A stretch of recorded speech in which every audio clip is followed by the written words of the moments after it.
जंगलाच्या दाट अंधारात, रात्रीच्या नीरव शांततेत फक्त पानांच्या सळसळीचा आणि कधीतरी एखाद्या प्राण्याच्या अस्पष्ट किंकाळीचा आवाज येत होता. संशोधकांचा एक छोटासा गट, ज्यामध्ये 4 जण होते, विकास, मृणल, तेजस आणि सायली, जंगलाच्या आत खोलवर एका प्राचीन अवशेषांचा शोध घेत होते. त्यांच्या हातात टॉर्च, नकाशे आणि अत्याधुनिक उपकरणे होती. पण जंगलाच्या या भागात त्यांना काहीतरी असामान्य जाणवत होतं. हवेत एक अनामिक दडपण होतं, जणू काही प्रत्येक पावलागणी कोणीतरी त्यांच्यावर नजर ठेवून आहे. त्यांच्या नकाशावर एका जुनाट किल्ल्याचा उल्लेख होता, जो शतकानुशतके कोणालाही सापडला नव्हता. आणि आज रात्रीच्या या गूढ वेळी त्यांना त्या किल्ल्याचा दरवाजा सापडला. हा दरवाजा कोणत्याही सामान्य दरवाजासारखा नव्हता. तो प्रचंड काळ्या दगडातून कोरलेला होता, ज्यावर विचित्र अमानवी आकृती कोरलेल्या होत्या. त्या आकृतींच्या डोळ्यात एक विचित्र चमक होती, जणू त्या जिवंत असाव्यात. विकास, जो गटाचा नेता होता, त्याने आपल्या टॉर्चचा प्रकाश त्या आकृतींवर टाकला. त्याच्या हातातली टॉर्च थरथरत होती आणि त्याच्या चेहऱ्यावर कुतूहलाबरोबरच भीतीही दिसत होती. हा दरवाजा, याच्यावर कोरलेल्या आकृती मानवी नाहीत, तो किंचित घाबरलेल्या आवाजात म्हणाला. मृणलने, जी नेहमीच निर्भय होती, पुढे होऊन दरवाजाला हात लावला. तो थंडगार होता, पण त्यातून एक विचित्र उष्णताही जाणवत होती, जणू तो जिवंत आहे. सायलीने तिच्या उपकरणावरून दरवाजाची छायाचित्रे घ्यायचा प्रयत्न केला, पण तिचे कॅमेरे अचानक बंद पडले. काय आहे हे? माझी उपकरणं काम करत नाहीत, ती घाबरून म्हणाली. तेजसने त्याच्या रेडिओवरून बाहेरच्या तळाशी संपर्क साधण्याचा प्रयत्न केला, पण त्याला फक्त अस्पष्ट कर्कश आवाज ऐकू आला. जंगलातली शांतता आता भयानक वाटू लागली होती. तरीही उत्सुकता आणि संशोधकाच्या जिद्दीने त्यांनी ठरवले की दरवाजा उघडायचाच आहे. विकासने मोठ्या किल्लीच्या आकाराचं एक यंत्र दरवाजाच्या कुलूपात टाकलं आणि काही क्षणातच दरवाजा एका भयंकर कर्कश आवाजासह उघडला गेला. दरवाजा उघडताच जंगलात एक भयानक गूढ आवाज घुमू लागला. तो मानवी नव्हता, जणू हजारो आत्म्यांच्या किंकाळ्या एकत्र येऊन तयार झाल्या होत्या. हवेत एक थंडगार झुळूक आली आणि संशोधकांच्या टॉर्चचा प्रकाश मंदावला. त्यांच्या उपकरणांचा संपर्क पूर्णपणे तुटला. सायलीच्या हातातली टॉर्च जमिनीवर पडली आणि तिच्या चेहऱ्यावर भय स्पष्ट दिसत होतं. आपण आत जायचं का? तिने कातर स्वरात विचारलं, पण विकासने तिच्याकडे न पाहता, आता मागे फिरणं शक्य नाही, असं म्हणत आत पाऊल टाकलं. बाकीच्यांनीही त्याचं अनुकरण केलं आणि सगळे दरवाजाच्या आत शिरले. आतलं वातावरण जंगलापेक्षा वेगळं होतं. हवा थंड होती आणि प्रत्येक श्वास घेताना छातीत कसला तरी दबाव जाणवत होता. भिंतीवर तशाच अमानवी आकृती कोरलेल्या होत्या, पण यावेळी त्यांचे डोळे जणू खरोखरच हलत होते. मृणलने एका भिंतीला हात लावला आणि तिच्या हाताला एक विचित्र चिकट पदार्थ लागला. काय आहे हे? ती घाबरून मागे सरकली, पण कोणालाही उत्तर देता येना. त्यांचे पावलांचा आवाज गूढ गुंज बनून परत येत होता आणि प्रत्येक पावलागणिक त्यांना असं वाटत होतं की कोणीतरी त्यांचा पाठलाग करत आहे. काही अंतर चालल्यानंतर त्यांना एक मोठा हॉल सापडला, ज्याच्या मध्यभागी एक प्रचंड वेदी होती.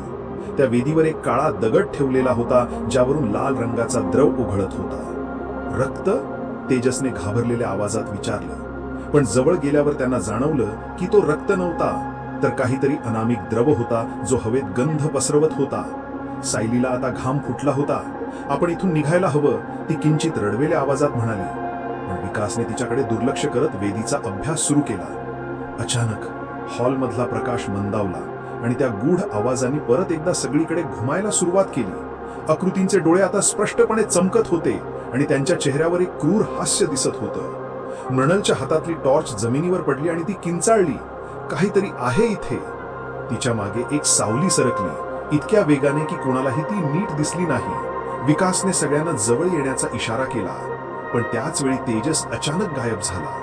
त्याच्या जागी फक्त त्याचा रेडिओ पडलेला होता, ज्यातून कर्कश आवाज येत होता. सायली आता पूर्णपणे घाबरली होती. ती मागे वळून पळायला लागली, पण तिला जाणवलं की दरवाजा आता गायब झाला होता. दरवाजा कसा गायब होऊ शकतो? ती रडत रडत ओरडली. विकास आणि मृणल तिच्या जवळ धावले, पण त्यांना जाणवलं की ते आता एका चक्रव्यूहात अडकले आहेत. भिंतीवरच्या आकृती जणू त्यांच्याशी बोलत होत्या. त्यांच्या मनात भीतीचे विचार पेरत होत्या. तुम्ही इथून कधीच बाहेर जाऊ शकणार नाही, असा एक आवाज त्यांच्या कानात घुमला. तो आवाज इतका भयानक होता की मृणलच्या डोळ्यातून अश्रू वाहू लागले. काही क्षणातच मृणल ही गायब झाली. तिच्या जागी फक्त तिचा स्कार्फ पडलेला होता, जो आता त्या लाल द्रवाने माखलेला होता. विकास आणि सायली आता फक्त दोघेच उरले होते. विकासने सायलीचा हात घट्ट धरला आणि म्हणाला, आपण बाहेर पडू, घाबरू नकोस. पण त्याच्या आवाजातही आता आत्मविश्वास कमी झाला होता. ते पुढे चालू लागले, पण प्रत्येक पावलागणिक हॉल बदलत होता. भिंती फिरत होत्या आणि आकृती जणू त्यांच्याकडे येत होत्या. सायलीच्या हृदयाची धडधड इतक्या जोरात होती की तिला स्वतःचा आवाज ऐकू येत नव्हता. अचानक एक प्रचंड सावली त्यांच्या समोर उभी राहिली. ती मानवी नव्हती, ती इतकी भयानक होती की सायलीच्या तोंडातून किंचाळही बाहेर पडली नाही. विकासने तिला मागे खेचलं, पण त्या सावलीने त्यांना वेगळं केलं. सायली एकटीच एका अंधाऱ्या खोलीत सापडली. तिथे फक्त तिच्या स्वतःच्या श्वासांचा आवाज आणि त्या गूढ किंकाळ्या होत्या. तिने बाहेर पडण्याचा प्रयत्न केला, पण प्रत्येक वेळी ती त्या वेदीजवळ परत येत होती. त्या काळ्या दगडावर आता तिच्या गटातील सदस्यांचे चेहरे दिसत होते, जणू ते त्या दगडात अडकलेले होते. विकास कुठेतरी अंधारात हरवला होता. सायलीने त्याला हाका मारल्या, पण तिला फक्त तिच्याच आवाजाची गूंज परत येत होती.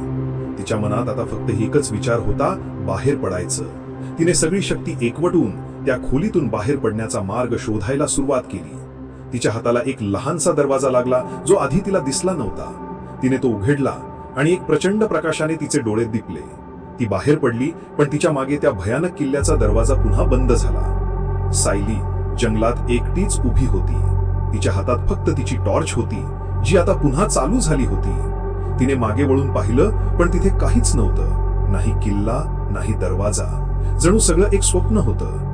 पण तिच्या हातातला मृणालचा स्कार्फ आणि तिच्या कपड्यांवरचा तो लाल द्रव हे सगळं खरं असल्याचं सांगत होतं. ती रडत रडत तळाकडे परतली, पण तिच्या मनात एकच प्रश्न होता, तिचे मित्र गेले तरी कुठे आणि तो किल्ला कुठे गेला.